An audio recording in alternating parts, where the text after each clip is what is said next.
A seleção brasileira de futebol que conquistou a Copa do Mundo de 1958 foi uma das mais extraordinárias da história do esporte, não apenas pela vitória, mas também pelo estilo de jogo inovador, a união de grandes jogadores e a ascensão de Pelé como um dos maiores ícones do futebol mundial.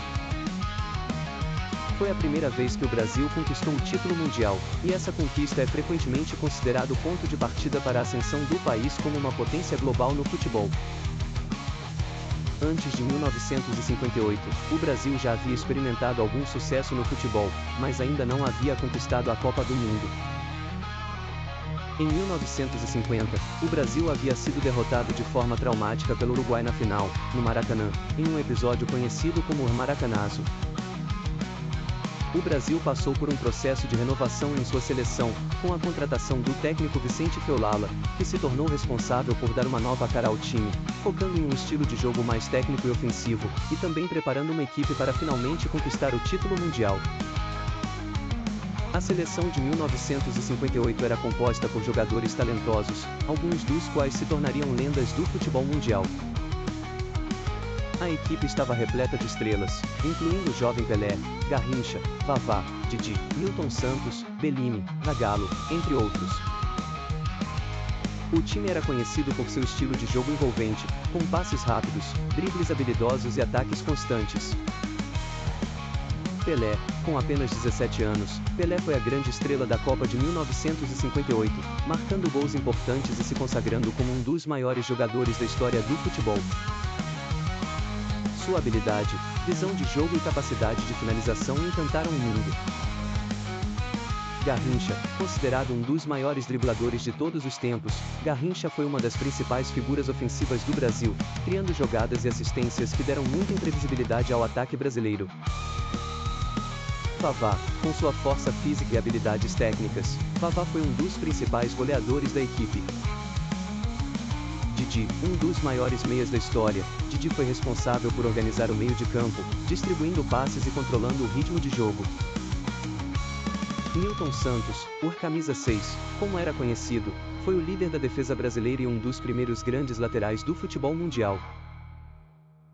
Bellini e Mauro, os zagueiros que deram consistência à defesa brasileira, com Bellini, o capitão, sendo responsável por levantar o troféu da Copa após a vitória na final. A Copa do Mundo de 1958 foi realizada na Suécia, e o Brasil estava em um grupo com a União Soviética, Áustria e Inglaterra. A primeira fase não foi fácil, mas a seleção brasileira demonstrou sua qualidade e capacidade de superar desafios. Brasil 2-0 na União Soviética, o Brasil começou a competição com uma vitória sólida sobre a União Soviética. O time brasileiro controlou o jogo, mas teve dificuldades em alguns momentos. Brasil 3-0 na Áustria, a segunda partida foi um espetáculo ofensivo. O Brasil venceu por 3-0, com gols de Vavá, que também se destacou na competição, e de outros jogadores importantes, como Garrincha. Brasil 1-0 na Inglaterra, no último jogo da fase de grupos, o Brasil enfrentou a Inglaterra, uma seleção forte, mas o Brasil conseguiu uma vitória apertada por 1-0, com gol de Vavá. A vitória garantiu o primeiro lugar do grupo e a classificação para as quartas de final.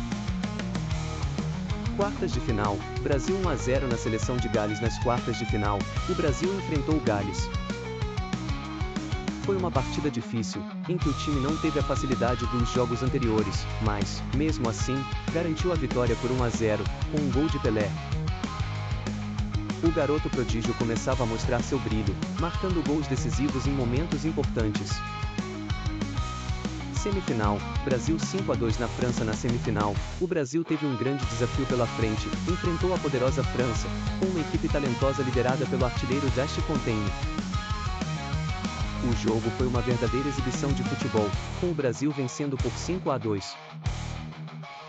Pelé, com apenas 17 anos, brilhou intensamente, marcando 2 gols e sendo fundamental na construção do jogo ofensivo. A semifinal contra a França foi um marco na carreira de Pelé, que já mostrava uma maturidade impressionante para sua idade, marcando gols de rara habilidade e impondo-se como o grande jogador do torneio. A final contra a Suécia foi histórica por vários motivos. O Brasil entrou em campo com grande confiança, e a primeira parte da partida foi bem equilibrada.